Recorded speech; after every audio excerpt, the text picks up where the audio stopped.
This is my review of my Triumph America LT, which is now about a year old and has 3,000 miles on it.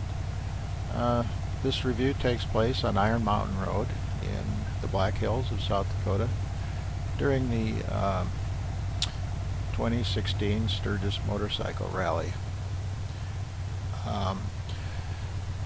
Basically, the Triumph is a pretty darn good bike, and we see a lot of bikes here during rallies, so there is some point of comparison. And having ridden Harleys myself for many years, I can tell you that there's a lot of bang for the buck here. It's a smooth running motorcycle, as you can see from this video, which is a handlebar mounted camera. There's not a lot of vibration. It's a very smooth running parallel twin engine. Even when it's idling, you can put a quarter on the gas tank and it won't go sliding off. The 874cc engine is plenty powerful enough, and it's great for these twisty roads up here when you go under these things like this pigtail bridge, where you go under it, go around a circle, and up over the top. It also has a nice sound, which you'll probably catch as we go into some of the tunnels. By and large, the paint on the bike is very good. It only comes in two colors. I have the blue one. It's been good to me for the last 3,000 miles or so, and never had any problems, no issues whatsoever. I have done the regular maintenance on it and check the tire pressures and everything. So as long as you pay attention to it, it seems to be a pretty reliable bike. It shifts well. It's a positive shift. The clutch is pretty easy. It's got a fairly low seat and a nice low center of gravity.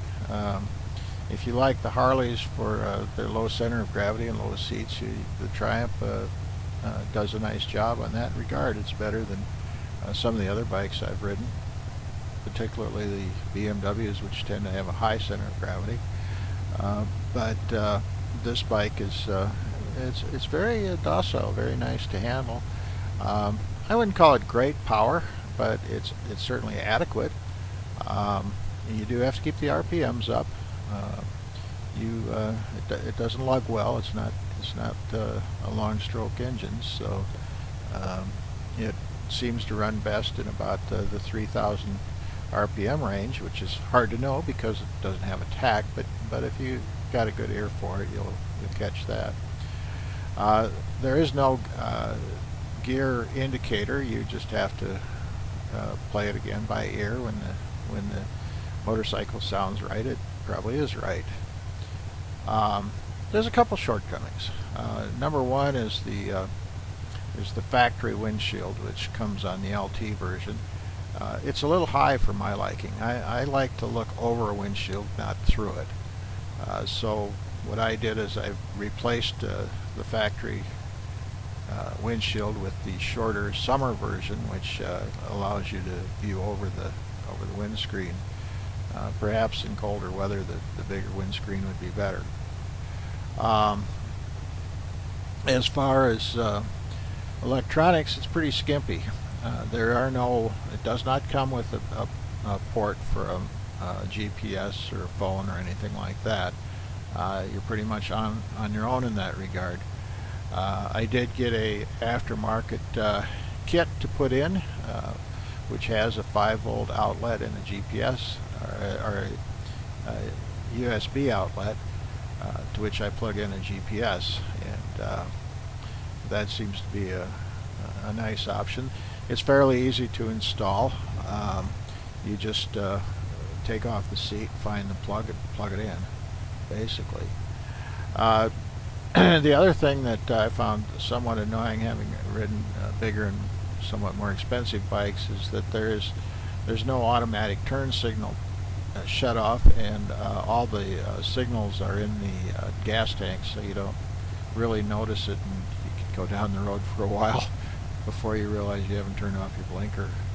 I solved that problem as well by getting an aftermarket turnoff. I forget the brand of it, but they're available, and you just replace the blinker with what's there, and you know, you're good to go. But by and large, it's a pretty nice bike, and certainly for the price, it's just unbelievable. I think it's a better value than some of the metrics, and it's certainly the equal, or in my opinion, having traded in my 2008 Sportster for it. It's better than what you're going to see at a Harley dealership in that price range. So there you have it. I think it's a pretty good bike. I'm happy I bought it. I hope to get another thousands of miles on it before the end of the day, and we'll see you next time. I've got some more videos of these Black Hills roads, which I'll be posting shortly. Good luck.